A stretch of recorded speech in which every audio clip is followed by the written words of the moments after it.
Muy bien, pues muy buenos días a todos en esta mañana y es un privilegio de nuevo,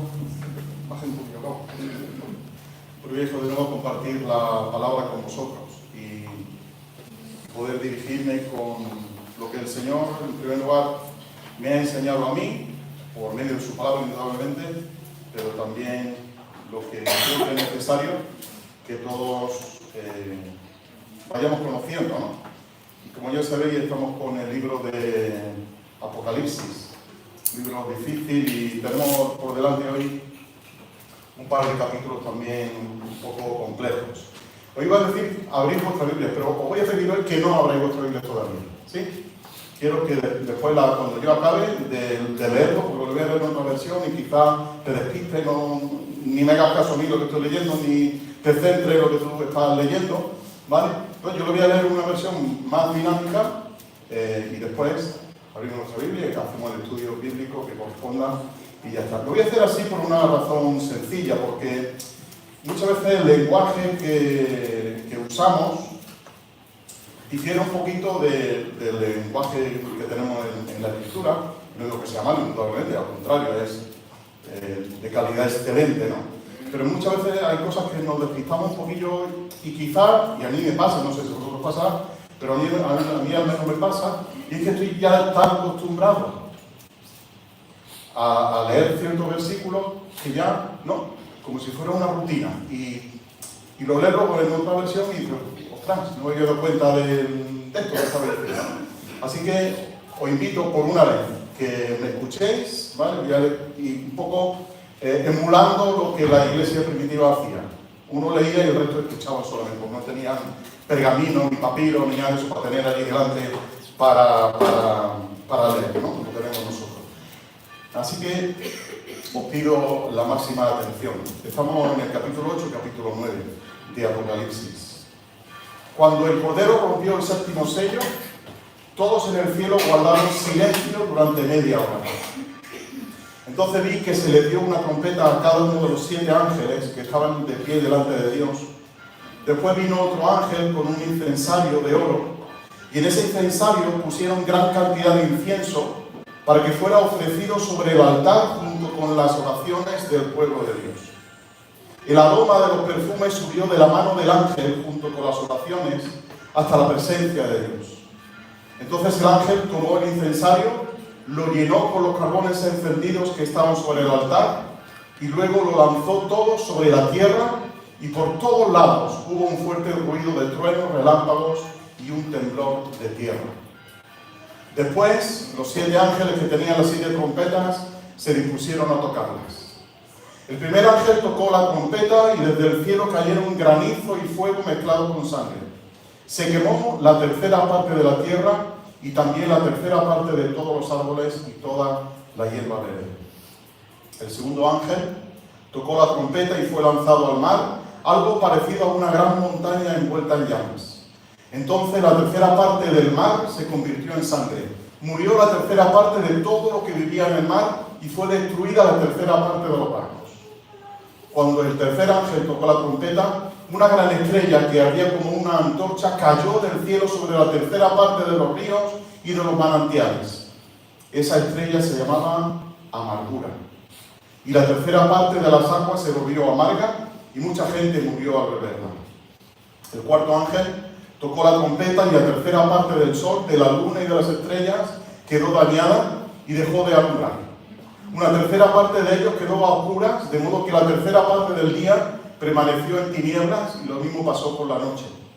Luego vi un águila que volaba por lo más alto del cielo y la oí decir con fuerte voz: «¿Qué mal les va a ir a todos los que viven en el mundo cuando suenen las trompetas que están a punto de tocar los otros 3 ángeles?» El quinto ángel tocó la trompeta y vi una estrella que había caído del cielo a la tierra. A ella se le dio la llave que abre las puertas del abismo profundo. Y cuando la estrella abrió las puertas del abismo, de allí salió humo como de un horno muy grande, y el humo oscureció el sol y el aire. Del humo salieron saltamontes, los cuales cubrieron la tierra y recibieron poder para picar como escorpiones a la gente. Luego Dios les ordenó que no dañaran a la tierra, ni a los árboles, ni a las plantas, sino solo a quienes no tuvieran en su frente la marca del sello de Dios. Dios les permitió que hirieran a la gente durante 5 meses, pero no les permitió que mataran a nadie.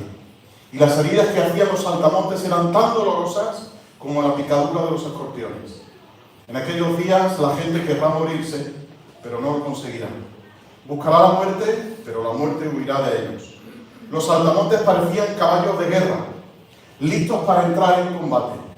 En la cabeza tenían algo que parecía una corona de oro y sus caras parecían humanas.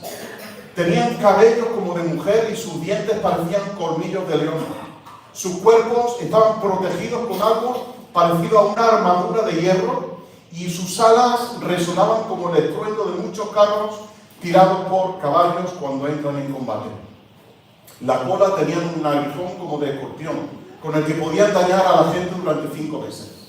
Su jefe es el ángel del abismo, que en hebreo se llama Abadón y en griego se llama Apolión, es decir, destructor. Ese fue el primer desastre, pero todavía faltan 2. El sexto ángel tocó la trompeta y oí una voz que salía del medio de los 4 ángulos en forma de cuerno que tenía el altar de oro que estaba delante de Dios.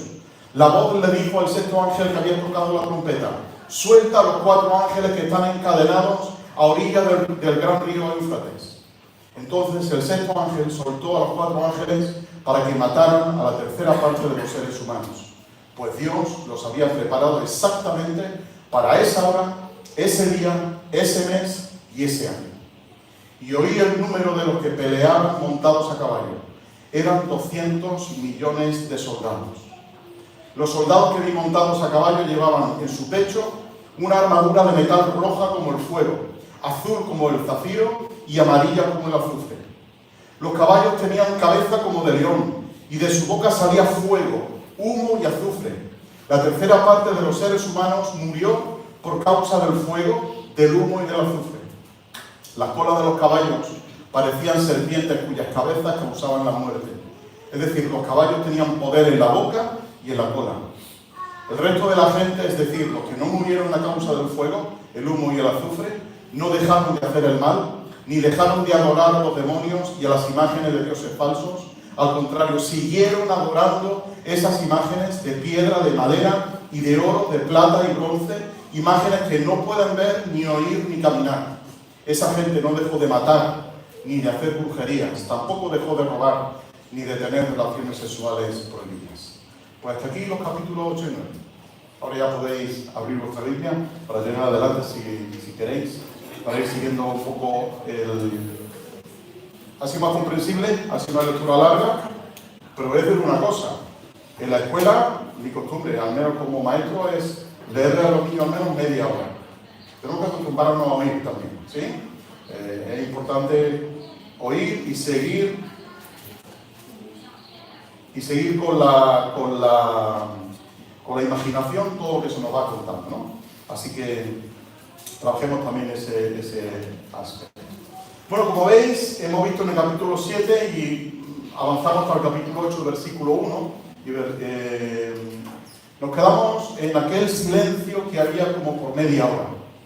¿Recordáis que el título del mensaje anterior era ¿quién estará en pie? ¿Os acordáis?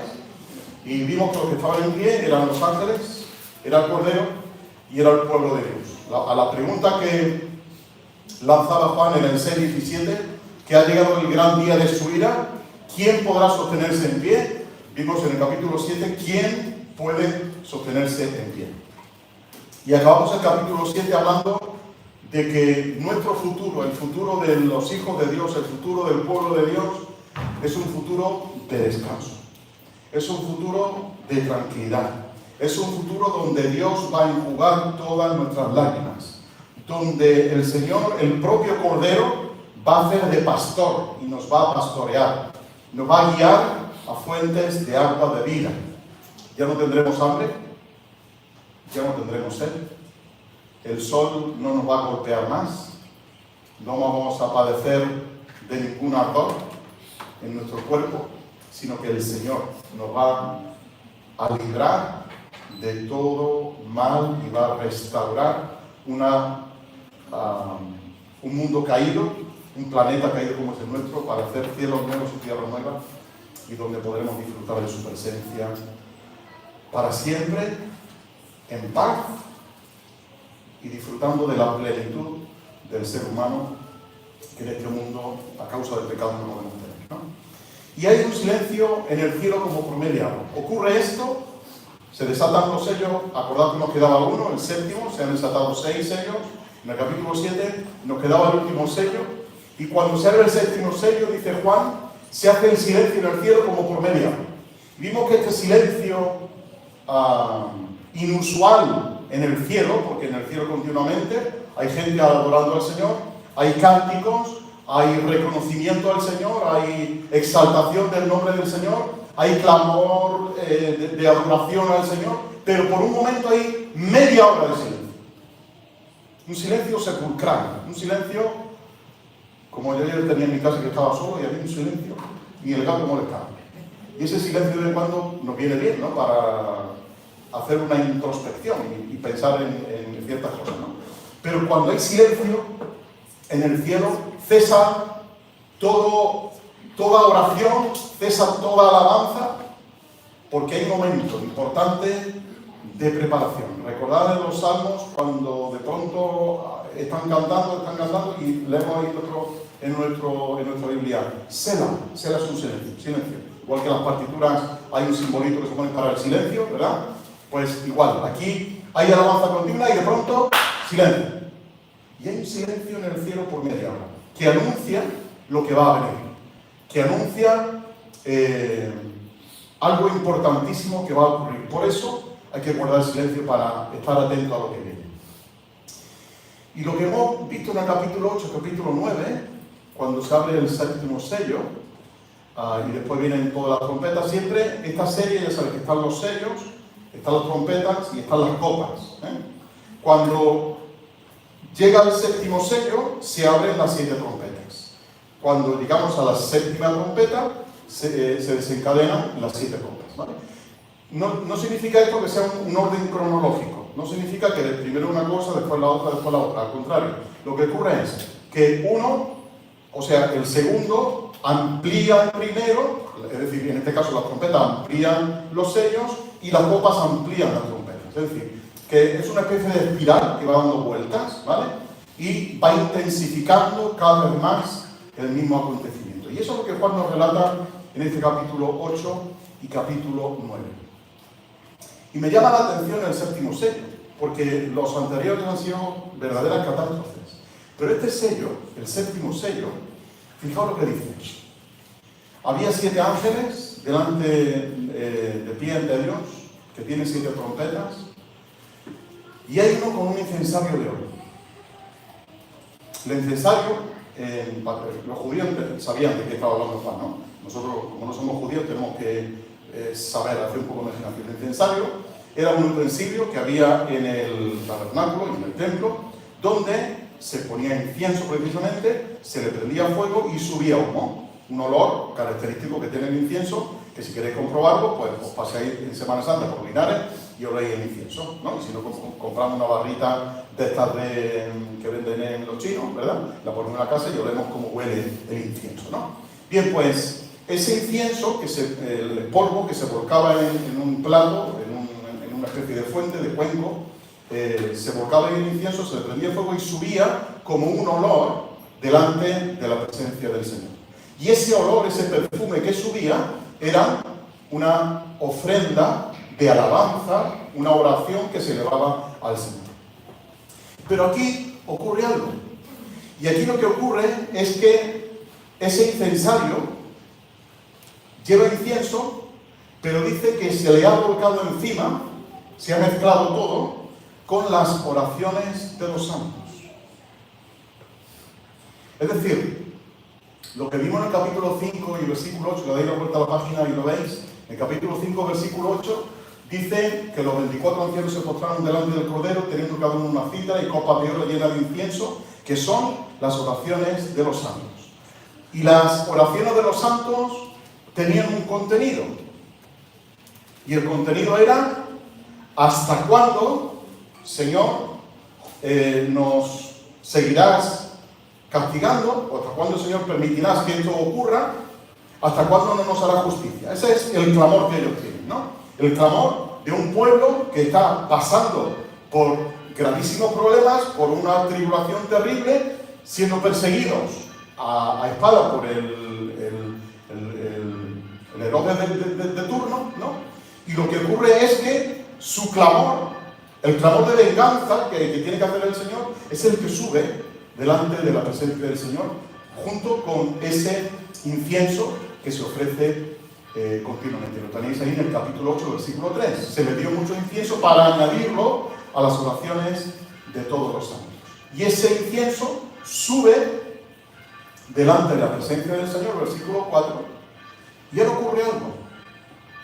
Y es que cuando ese perfume ha subido delante de la presencia del Señor, el ángel toma ese incensario que contiene el incienso quemado y contiene las oraciones de los santos, termina de llenarlo con fuego cogido del altar. ¿Y qué pensáis que hace? Bueno, lo pensáis no, porque ya lo habéis escuchado. Lo arroja a la tierra. Y yo pensaba, ¿y qué sentido tiene el que el ángel haga eso con algo que se ha ofrecido al Señor? La oración, las oraciones del pueblo de Dios, el clamor por justicia, el desear que se haga justicia en el mundo, el desear que el Señor haga justicia con ellos mismos, que les libre de lo que está ocurriendo. Y sin embargo el ángel toma ese incensario y arroja el contenido a la tierra.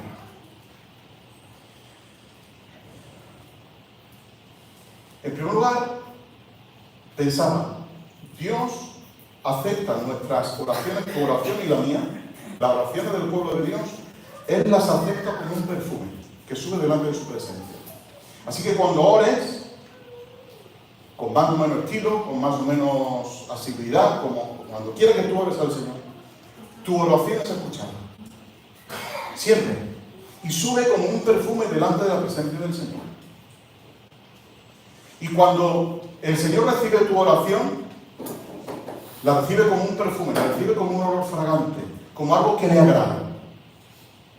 Pero el clamor de estos que claman por justicia, ahora se mezcla con ese incienso y desean que Dios les haga justicia y que vindique su causa. Y cuando vindica su causa, Dios la responde de esta manera que vamos a ver ahora.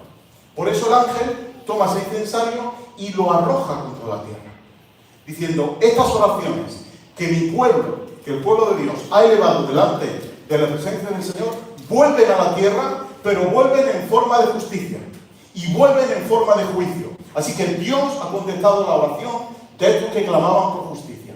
Y Dios toma eso por medio del ángel y lo lanza a la tierra y dice que se producen truenos, voces, relámpagos y terremotos. Hay un estruendo general en nuestro planeta y eso es lo que ocurre como respuesta a la oración.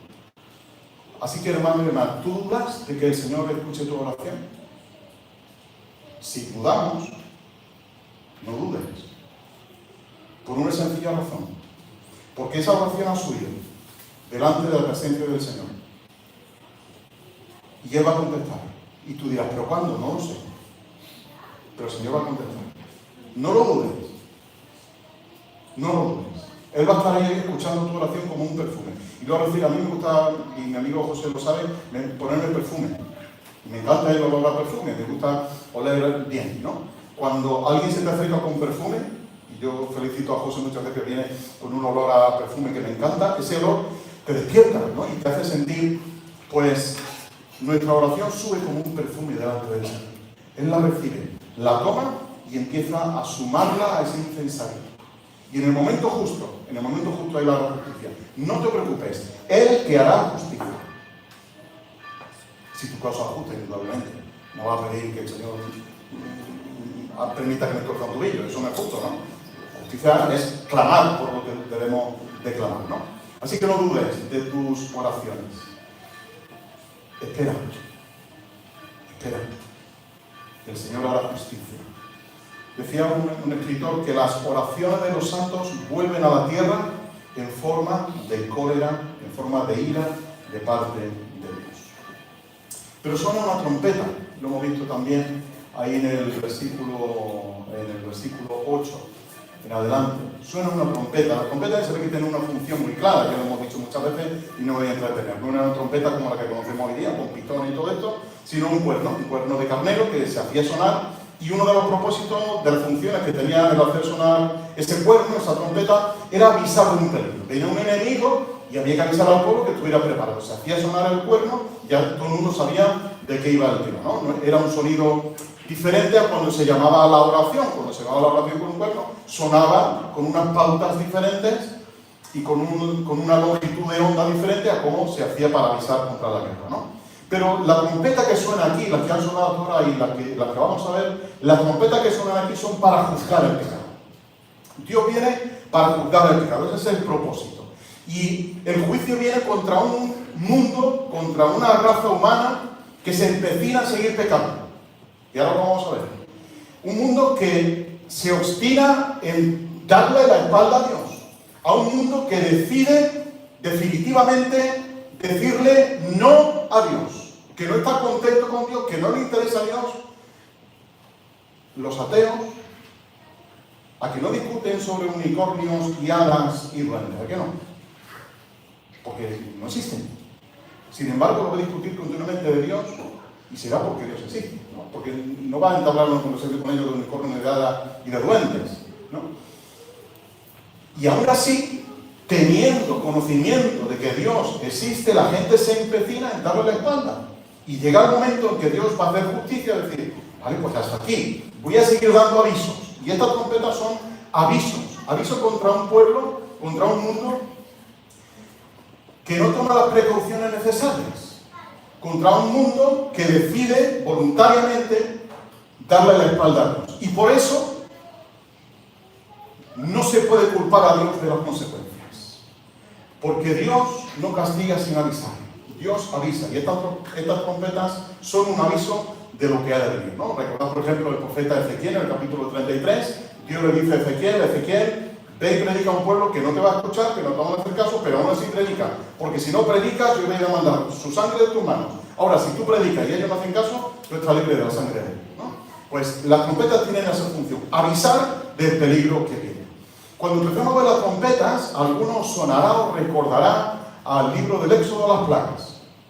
Y hacéis bien en recordar eso, porque tiene mucha similitud con las plagas de Egipto. Lo que tenemos que tener en cuenta en la cabeza es que cada plaga de Egipto tenía un motivo. No era algo hecho al azar, no era algo ideado, era con un propósito definido, y era vencer a cada dios de Egipto. La plaga tal iba dirigida contra el dios tal. La plaga cual iba dirigida contra el dios de las moscas. La plaga de las ranas iba dirigida contra el dios Apis. La plaga, ¿vale? Así que cada plaga tenía el propósito de derrotar a un dios. Hasta el mismísimo dios Nilo, el río Nilo, era un dios también para el pueblo de Egipto, ¿no? Así que por eso ocurre también todo aquello con el río Nilo. Y hacéis bien en comparar estas trompetas con las plagas, porque tienen mucha similitud, ¿no? Lo único, esto que vamos a ver ahora tiene efectos más mortales que lo que tuvieron las plagas en su momento. Todo lo que vamos a ver ahora son ataques demoníacos contra la raza humana. ¿Habéis escuchado bien?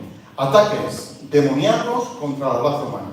Y vamos a ver en un momentito cómo. Es complicado, yo no sé la de hora que le he dedicado a estudiar esto, a darle vueltas para allá, para acá, leer en varios idiomas, en consultar aquí, consultar allí, ¿vale? Y es lo que os quiero transmitir a vosotros en este momento. Cada trompeta, o la primera trompeta, va a inaugurar una crisis ecológica tremendísima. Es decir, que lo que le espera a este mundo, no sabemos cuándo, pero lo que le espera a este mundo es una grandísima crisis ecológica que ni Greta Thunberg sabe de qué va a venir. ¿Sabéis quién es Greta Thunberg, no? Esta muchachilla que va por ahí hablando de ecología, no sé. Bueno, luego lo buscáis por internet. Se va a quedar con las patas colgando, porque esa crisis ecológica no se la espera, ¿no? Pero va a venir. Y nosotros, por la palabra del Señor, sabemos que así va a ocurrir. Fijaos la primera trompeta, la tenéis en el versículo 7. toca la trompeta y hay granizo, que sabéis que está compuesto de agua, ¿verdad? De agua congelada, de agua. Agua y fuego, granizo y fuego, mezclado con sangre. Quizá Gabo pueda corroborar esto que voy a decir, pero en el Oriente Próximo, aunque no sé si también ahí en el desierto del Sáhara, pero en el Oriente Próximo muchas veces se lían remolinos de tierra, ¿verdad? Y al mezclarse con la lluvia, se queda rojizo, se queda en color sangre, ¿no? De hecho, ellos hablan de que llueve sangre cuando ocurre ese fenómeno, ¿no? Hay una lluvia rojiza. Y esa lluvia rojiza, junto con el granizo y con el fuego, son lanzados. No es que caen de a poquito, una pequeña... No. Son lanzados contra la tierra, sobre la tierra, y se produce la primera parte de esta crisis. Y es una tercera parte de los árboles se queman, y se quema toda la hierba verde. Un tercio de lo que vimos en el capítulo 7, que ya quedaba menos. Acordaos que habían ocurrido cierto desastre, había desaparecido cierta parte, y ahora de ese restante que queda, un tercio de ese restante es el que es quemado aquí, ¿no? Eso quiere decir que todavía no es un juicio completo. Ocurre una cuarta parte en el capítulo 7, ahora ocurre una tercera parte del restante que quedaba aquí, pero todavía queda algo más, ¿no? De modo que cuando leamos ahí, lo que lo hemos visto varias veces, la tercera parte, un tercio, eso significa que no es un juicio completo, que aún queda más, que aún queda todavía por venir, que aún queda cosas por hacer, de que el día de la ira final no ha llegado, de que aún hay tiempo de arrepentirse, de que Dios va a dar la oportunidad al mundo que le está dando la espalda de que se vuelva a Él, de que vuelva su corazón al Señor, de que se arrepientan de sus pecados, ¿no? Y el Señor manda todas estas plagas y todas las catástrofes y crisis ecológicas y fracturas ecológicas, las manda precisamente con el propósito de hacer que el mundo se arrepienta. Pero de pronto Juan le dedica un versículo a la primera trompeta y le dedica otro versículo a la segunda trompeta, versículo 8, ¿no? Y Juan de nuevo usa un lenguaje de comparación, porque él lo que quiere describirnos no existe algo igual en el mundo que tú digas, esto es esto, ¿no? Sino que es algo como, ¿vale? Y él usa ahora ese lenguaje. El versículo 8 dice que cuando el segundo ángel toca la trompeta, algo como una gran montaña, algo gigantesco como una gran montaña, y todos podéis pensar ahora que te digo yo, la montaña de Cazorla, la montaña de Granada, la montaña de Peñaperro, algo como una gran montaña, ardiendo en llamas, fue precipitado sobre el mar. ¿Y por qué ahora, primero, en la primera trompeta, si os dais cuenta, se dirige hacia la tierra, y ahora la segunda trompeta se dirige hacia el mar? El mar, bueno, y dice, lo que ocurre es que la tercera parte del mar se convierte en sangre y muere la tercera parte de los seres vivientes que estaban en el mar, de la fauna marina, y la tercera parte de las naves fue destruida. Mirad, el mar era la base de riqueza del Imperio Romano. Era el medio de transporte que usaban para llevar mercancías de un lugar a otro. Usaban el mar como un medio más rápido y como un medio más económico, entre comillas, de poder hacer comercio, ¿no? Y lo que aquí nos quiere decir Juan es que las vías comerciales de su época, las vías comerciales que existían en esa época, iban a ser destruidas. De que las vías comerciales iban a dejar de existir, que el transporte marítimo iba a dejar de existir, y por lo tanto iban a haber consecuencias. Así que aquellos que compráis en Temu, que compráis en Shein, que vienen cosas de la China, de no sé cuántas, va a haber problemas. Estoy actualizando todo, ¿vale? Porque tenemos que traer lo del siglo I al siglo XXI y vamos a actualizar esto que está diciendo Juan. Las vías comerciales existentes en la actualidad van a recibir un juicio de parte de Dios. Y va a haber problemas en el transporte marítimo. Fijaos, ya hubo problemas cuando la pandemia, ¿recordáis? La post-pandemia trajo un aumento de precio, no sé muy por qué, del 20% en cada contenedor. Si un contenedor costaba antes 1.000 euros, no costaba, pero 1.000 euros, pues ahora vale un 20% más, ¿no? Imaginaos, al cabo del año, la cantidad de transporte que se mueve por mar, que es, luego lo podéis consultar por internet, la cantidad de transporte marítimo que existe, ¿no? Desde el Oriente, desde China, Japón y todo eso, pues vienen por mar, pues hasta Europa, ¿no? Porque dicen que es más económico que transportarlo por vía aérea, ¿no? Por vía terrestre. Y Juan dice, las consecuencias de esta trompeta es que las vías de transporte marítimo, las vías que sustentan la economía de un país, de una nación, de un continente, se van a ver dañadas. Así que, hermanos, esperemos para el futuro que las vías de comunicación, de transporte, de productos básicos, se van a dañar. Y va a ocurrir eso. ¿Y eso que va a producir? Consecuencias muy sencillas. Un aumento de precios. Un aumento de precios desorbitado. De modo que cuando Juan dice hay una montaña o algo como una montaña, quiere decir, la montaña es el símbolo del poder, el símbolo de la soberbia. Recordad, por ejemplo, Jeremías 50 y Jeremías 51, cuando habla de Babilonia, la compara a una gran montaña. Babilonia no estaba en una montaña, pero lo compara a una gran montaña. Dice, y tú serás arrojada al mar. Compara esto el profeta. Y cuando se cae una montaña, para un hebreo, el escuchar se ha caído una montaña significa que ha habido angustia, que ha habido mucho dolor de por medio. Así que en eso consiste la segunda trompeta, en que las vías de comercio se van a destruir. Va a haber, por lo tanto, un incremento de precios enorme y va a haber graves consecuencias para la economía mundial. La tercera trompeta, fijaos lo que dice en el versículo 3, dice que cae del cielo una gran estrella ardiendo como una antorcha. Posiblemente, aunque no lo tenemos con toda seguridad, pues fuera un meteorito, ¿no? Una estrella que cae sobre la Tierra. Y arde como una antorcha, dice, y cayó sobre la tercera parte de los ríos. La tierra, la hierba verde, los árboles, el mar y ahora los ríos. ¿Y qué tendrá que ver los ríos con todo esto? ¿Por qué el Señor daña los ríos? Y sobre las fuentes de las aguas. Había una antigua estrategia militar. Sabéis que las ciudades se asentaban cerca de un río y se abastecían del agua del río, ¿vale? No había desaladoras como hay hoy, hacían pozos, pero se filtraban porque no tenían sistemas de no filtración del agua y por lo tanto se nutrían, se abastecían del agua de los ríos. Y había una estrategia militar que para vencer una ciudad lo que hacían era envenenar el agua del río.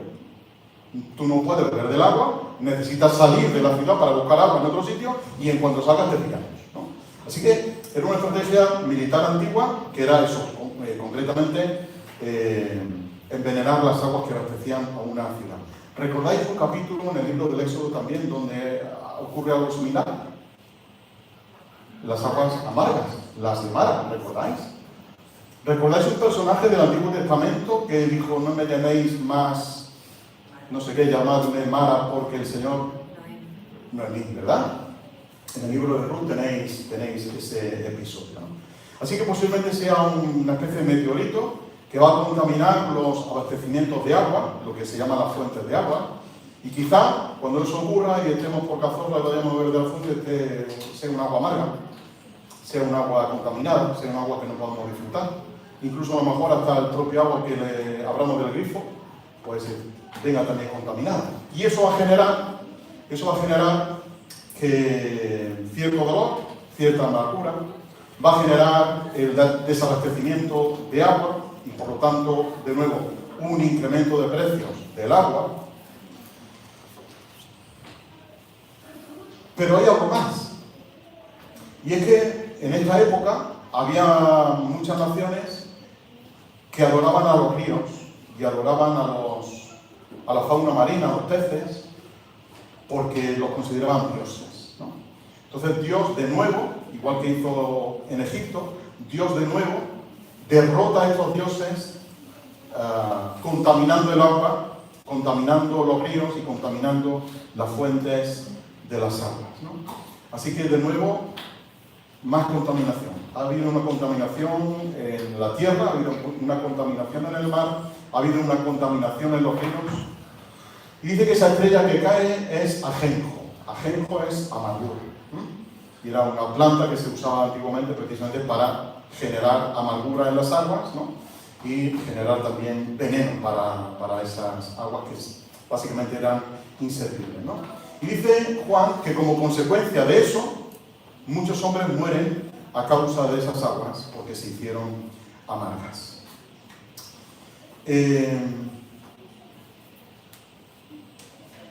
Vamos a avanzar a la cuarta trompeta.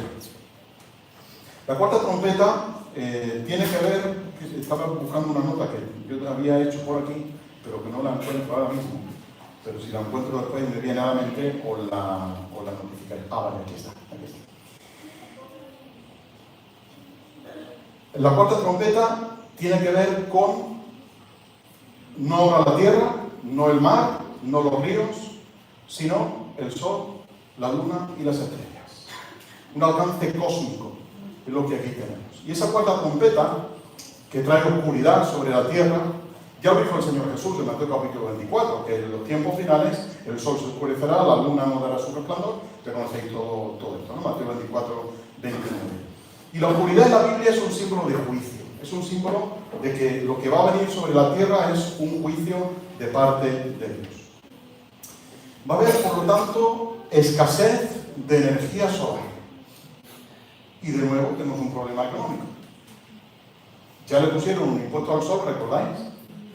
Pues ahora, cuando haya menos sol, cuando haya menos horas de sol, la producción de energía solar se va a incrementar aún más, el precio de la producción de energía solar. Y por lo tanto, habiendo esa escasez, habrá un aumento de precio de esta energía renovable. El sol, además, es la fuente del crecimiento de las plantas. Eso lo sabéis todo, ¿verdad? Sin sol no podemos vivir, ni las plantas, ni nosotros, ni cualquier ser viviente. Necesitamos de la luz del sol. Dios va a traer oscuridad sobre esto. Y esto no es algo nuevo, el traer oscuridad como parte de un juicio. El profeta Amós lo menciona, el profeta Joel lo menciona, Isaías lo menciona, Marcos lo menciona también, y es un juicio de parte de Dios.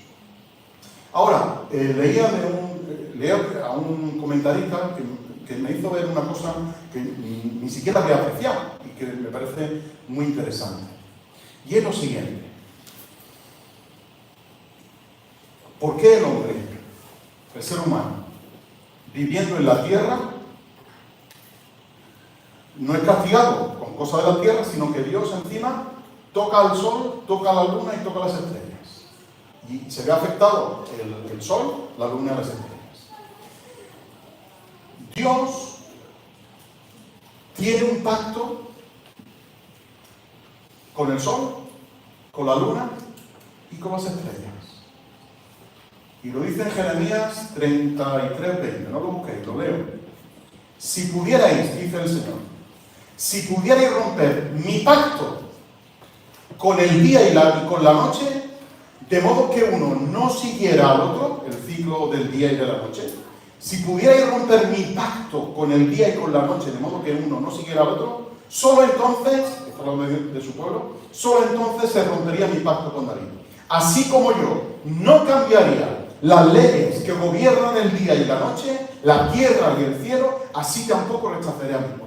Dios tiene un pacto con los astros. Claro, esto nos puede chocar al principio, ¿no? Pero él ha establecido un orden en los planetas. No están puestos ahí porque se produjo hace millones y millones de años una explosión y cada planeta está en un lugar dando vueltas. Están colocados de manera estratégica por el Señor. Y no se mueven ni un centímetro para allá ni un grado para acá. Están todos en su sitio, girando como Él quiere, porque ha establecido, dice Él, ese orden de los planetas lo ha establecido para el bienestar del mundo. Fijaos el Salmo 148. Los astros fueron puestos en su lugar para siempre, dice el Señor. Job, capítulo 38, le dice Dios a Job, ¿conoce las leyes del universo? Es decir, que el universo tiene leyes de movimiento. Los científicos lo han descubierto, los astrónomos lo han descubierto, ¿no? Pero Dios en el libro de Job ya dice, ¿conoce las leyes del universo? ¿Puedes usarlas para regular la tierra? Yo sí, dice Dios. Tú no, pero yo sí. Así que yo he puesto ahí leyes en el universo. Dios tiene, por lo tanto, un pacto con la creación. Y aquí está la clave. Cuando hay desorden en la conducta humana, en el mundo, cuando hay desorden, se produce desorden en el cosmos. Y tú dirás, pero esto no tiene sentido, lo que está diciendo, es una locura. ¿Cómo el comportamiento del ser humano afecta al universo? ¿Lo queréis ver? Acompañadme a Isaías capítulo 24.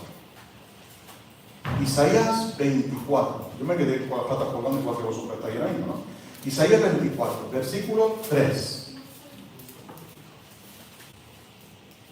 Dice el Señor: la tierra será enteramente vaciada y completamente saqueada, porque Jehová ha pronunciado esta palabra.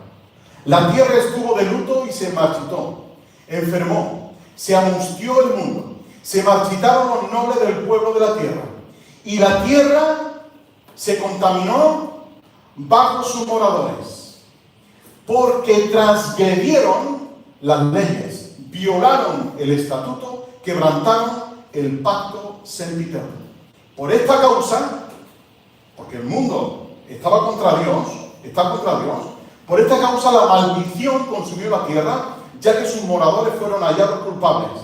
Por esta causa fueron consumidos los habitantes de la tierra y disminuyeron los hombres. Se perdió el vino, se marchitó la vid, gimieron todos los que eran de corazón alegre, cesó el regocijo de los panderos, se acabó el estruendo de los que se regocijan, cesó la alegría del arpa, ya no beberán vino cantando, el licor les sabrá amargo a los que lo beban, quebrantada está la ciudad desolada, toda casa se ha cerrado para que no entre nadie, etcétera, etcétera, etcétera. Lo podéis continuar hasta el versículo 21.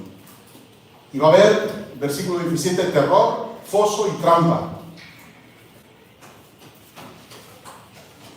Y todo porque el ser humano le da la espalda a Dios y se rebela contra Dios.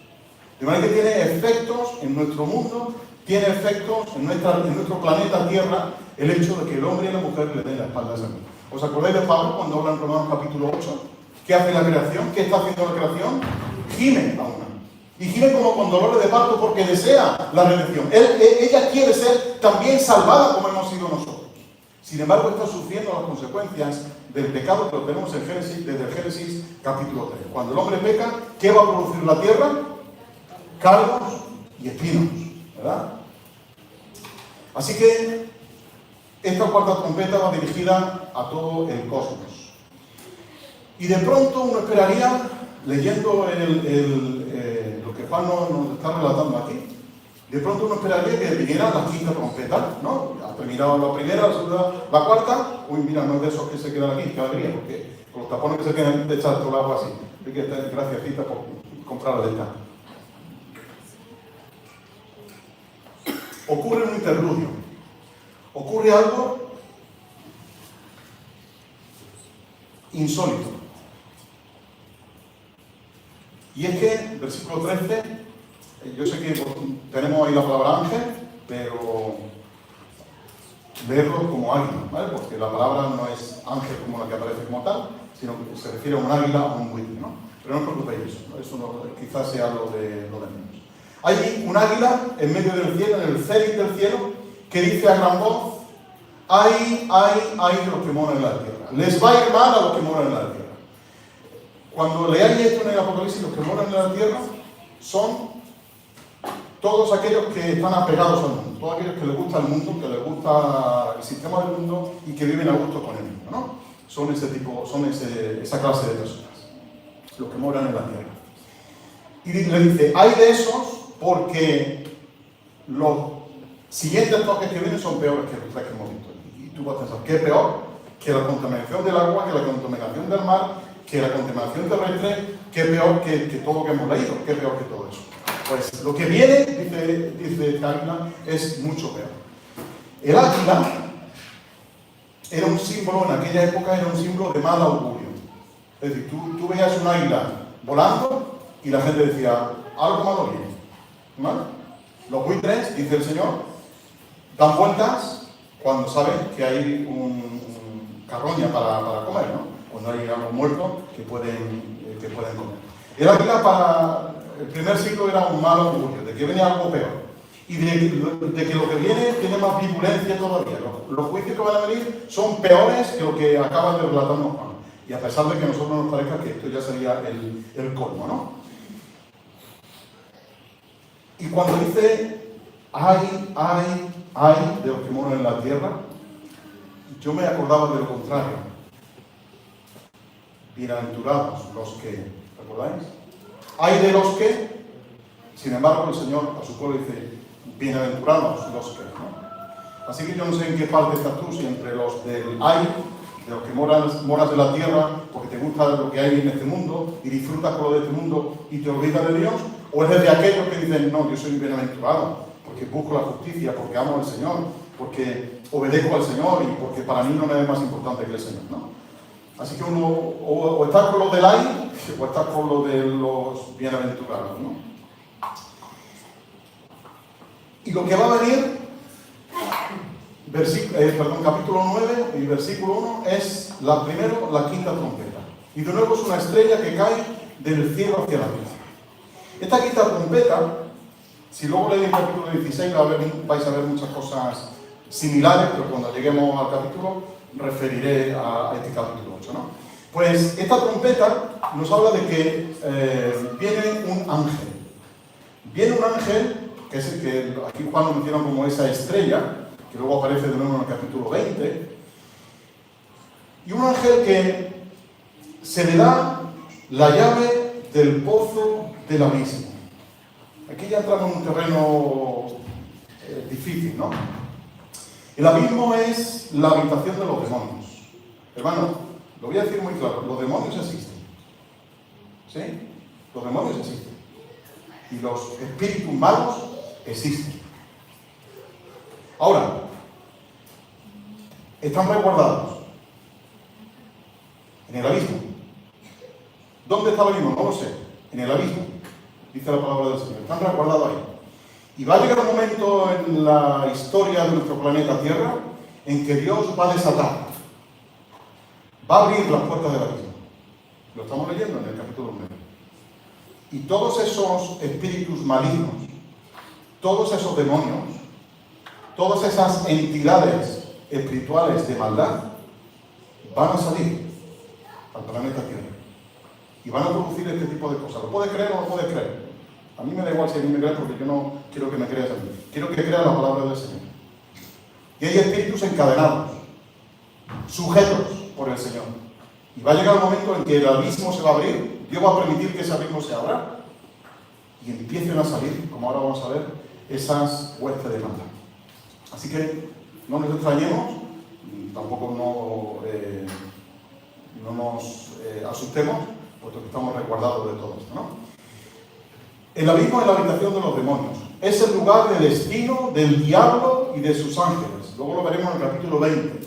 Y aquí lo que se va a desatar son fuerzas demoníacas personificadas. Y van a atacar, como veis, lo hemos visto ahí en el versículo 4, van a atacar a la raza humana, a los que moran en la tierra, excepto a los que tengan el sello de Dios en sus frentes. ¿Recordáis el capítulo 7, no? Que había 144.000 sellados y luego estaban además los que llevaban el nombre del Cordero y de su Padre en la frente, ¿no? De modo que van a atacar a todo ser humano, excepto a los que lleven el nombre de Dios en sus frentes, a los que están marcados. Esa gente va a ser librada. Son pueblo de Dios que van a estar ahí, que van a existir durante esa época y por lo tanto van a ser guardados de todo esto. ¿Recordáis una plaga en Egipto que atacaba a las familias, excepto aquellas que tenían puestas en el dintel de la puerta marcado con sangre? ¿Recordáis esa plaga? ¿Verdad? Bien, pues igual va a ocurrir aquí. Aquellos que tengan la marca del Señor, el sello del Señor, más que la marca, el sello del Señor, no van a ser tocados. El pueblo de Dios va a ser guardado de este ataque.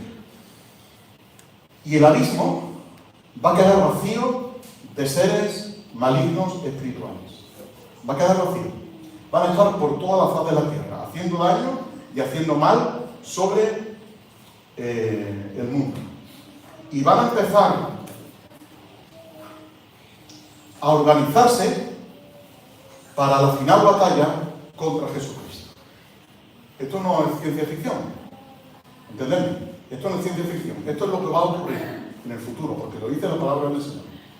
Esa puesta de maldad, mirad solamente, no quiero quedar ahí con el pellizquillo. En el capítulo 16, versículo 14, mirad lo siguiente. Por corroborar lo que estoy diciendo, ¿no? Dice, el 13, vi salir de la boca del dragón, 16:13, vi salir de la boca del dragón y de la boca de la bestia y de la boca del falso profeta 3 espíritus inmundos a manera de ranas. Son espíritus de demonios que hacen señales, atención, y van a los reyes de la tierra en todo el mundo para reunirlos a la batalla de aquel gran día del Dios Todopoderoso. Así que se está organizando, se va a organizar de manera demoníaca un ejército que va a ir contra, finalmente quieren ir contra el Señor Jesús. El futuro ya sabemos cuál es, pero bueno, ellos van a ir contra el Señor Jesús, ¿vale? Van a organizar una batalla contra Dios. Y la plaga que viene ahora, y voy a ir un poquillo más rápido, son langostas, saltamontes de toda la vida, ¿no? Los saltamontes que vemos por los campos y por las ciudades, ¿no? Los saltamontes son símbolos de destrucción. Ya conocéis una plaga de saltamontes que ocurrieron en el libro de Joel, cuando la langosta, no son las langostas estas tan ricas que nos comemos del mar, ¿no?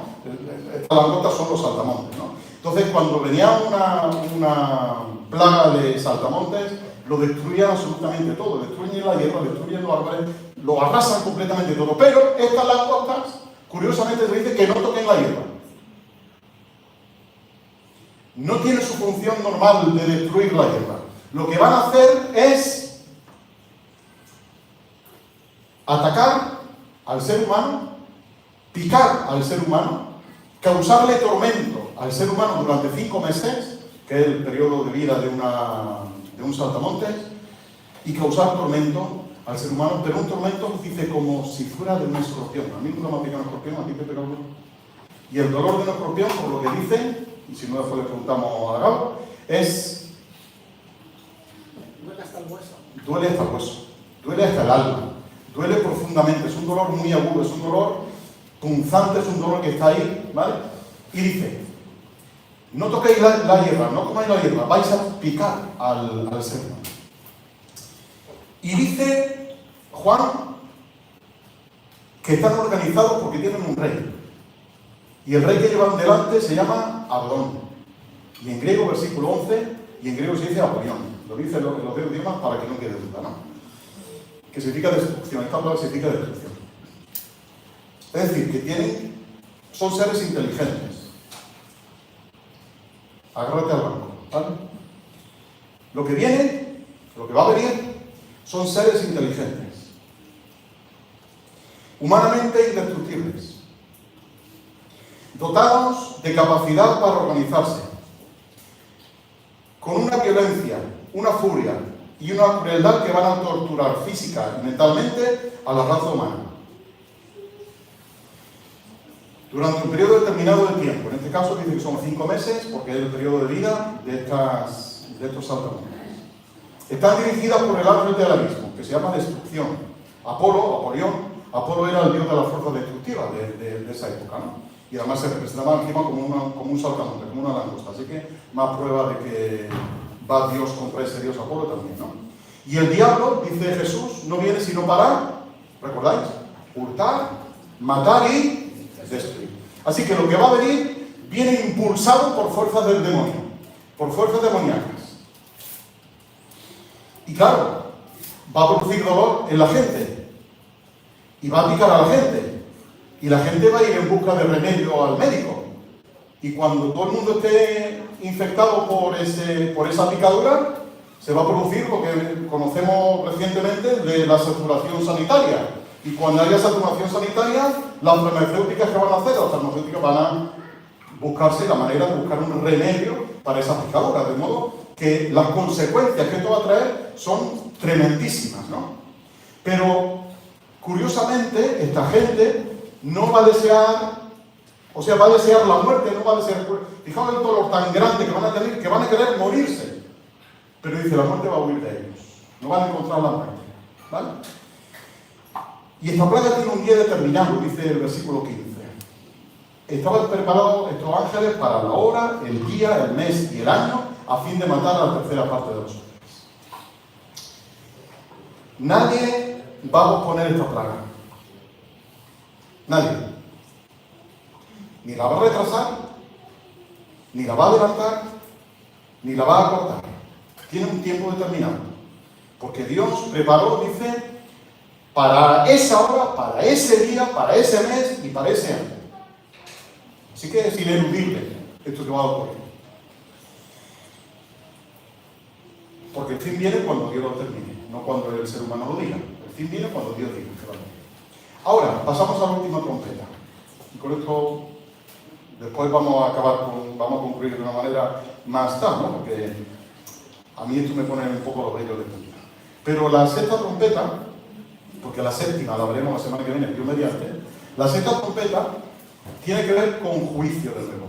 Y va a haber un exterminio parcial de la raza humana. Porque esa organización que va a haber, porque ahora lo que describe Juan es que en la siguiente trompeta, en ese juicio que viene, son seres con semejanza animal, 200 millones de seres sobrenaturales, es decir, una inmensidad incalculable, que van vestidos de una manera, que tienen forma de caballo, y tienen tal, y tienen cual, y tienen corazas de color de fuego, de jacinto y de azufre, es decir, rojo, amarillo y azul. Y los caballos son como, la cabeza de los caballos son como cabeza de leones, su boca... Toda la descripción que hace Juan, y lo que hemos visto de las langostas también, no podemos imaginarlo, porque te imaginas esto y te sale un monstruo feísimo, ¿no? Un caballo con cabeza de león, con pata de caballo, con dientes de león, con una coraza, ¿no? No sé si estarás de acuerdo conmigo, ¿no? Estás en tu pleno derecho de no estarlo, pero a mí me asusta, no esto, que también, ver esto te daría miedo por la noche, ¿no? Y por el día. A mí me asusta la robótica. A mí me asusta la inteligencia artificial. Se están creando seres inteligentes, humanoides, se están creando seres inteligentes que saben organizarse y que empiezan a responder a estímulos externos que puedan ver en ti. Hay seres humanoides de este tipo, robots, al fin y al cabo, pero que saben contestarte a una pregunta que tú le hagas de cómo te sientes. Te miran a los ojos y identifican cómo te sientes. Y a mí no me extrañaría, y digo, es una opinión muy personal mía, la puedes compartir o no. A mí no me extrañaría que todo este ejército que está mencionando Juan, que toda esta plaga que está viniendo, sea precisamente eso, instrumentos usados por Satanás, instigados por Satanás, para vencer a la raza humana. ¿Puedes compartirlo o no? Yo lo veo así, ¿vale? Que la robótica va a avanzar de tal manera, la inteligencia artificial le dice, no, si no va a pasar nada, si esto es para ayudar al ser humano. Una porra, esto no va a ayudar al ser humano. Disculpadme, en algunos aspectos sí, pero en otros no. En otros va a dañar mucho al ser humano. De modo que son seres organizados. Se juntan, o sea, ocurre algo que dice que estaban estos ángeles en los cuatro extremos del gran río Éufrates, y si tú hoy te vas a internet y buscas el río Éufrates se está secando. Y luego en el capítulo 16 dice que Dios va a hacer que el río Éufrates se seque para que los reyes del norte de Israel, porque el río Éufrates es la frontera que Dios establece de su nación, de la nación de Israel, con respecto al resto de naciones. Hay un río por medio que se llama el río Éufrates. Pues ese río, dice Dios, ese río se va a secar, y el propósito por el cual se va a secar ese río es porque los reyes del norte ya no va a haber frontera, esa frontera natural con Israel, y los reyes del norte van a venir contra mi pueblo. ¿Vale? El otro día veía una noticia fiable, no es una noticia fiable, de que el río Éufrates se está secando, ¿vale? A ritmos agigantados, ¿no? Bien, pues ese río se secará porque vendrá una batalla final, que se llama la batalla del Armagedón, que todos la conocéis, que ya la veremos en un momento, en qué consiste la batalla del Armagedón, ¿vale? Y estudiaremos por qué se está secando ese río y por qué Dios va a permitir que ese río se seque, ¿no? Y acabo con esto, y ya está. Plagas que van a venir, avisos de parte del Señor, pero la consecuencia de todo esto, ¿sabéis cuál es? ¿Que la gente se convierte? Se va a convertir la gente. Los demás hombres que no fueron muertos con estas plagas no se arrepintieron. Versículo 21. No se arrepintieron. 2 veces, te lo repite. No se arrepintieron. Luego, a lo largo del libro de Apocalipsis se menciona algunas veces más. No se arrepintieron. Dios manda avisos y la gente no se arrepiente. ¿Os acordáis de las palabras de Juan el Bautista en Marcos capítulo 3? Perdón, Mateo capítulo 3. ¿Quién os enseñó a huir de la ira venidera? Le dice él a los fariseos.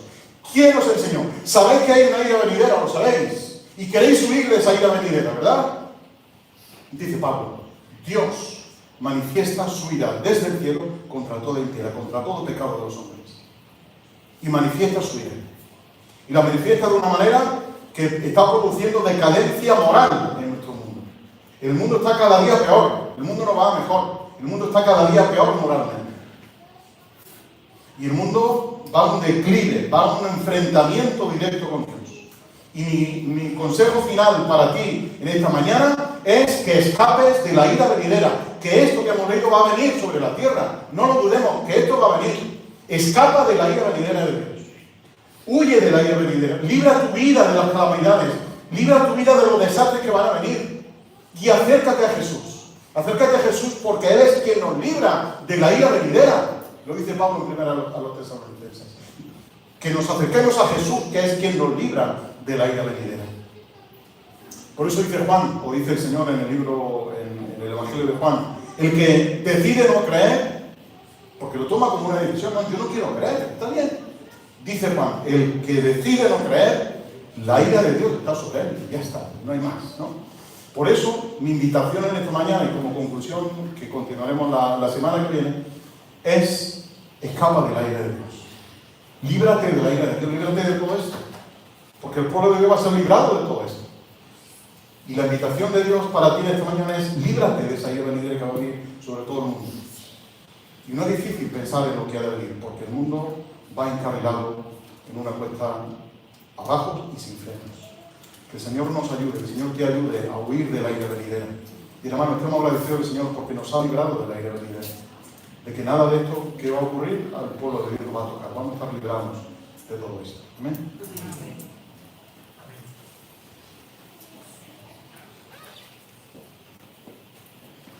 Pues ahora mientras los músicos se van preparando, ahí en tu sitio, ora al Señor y pídele que la palabra en esta mañana pues que sea bendición para ti también.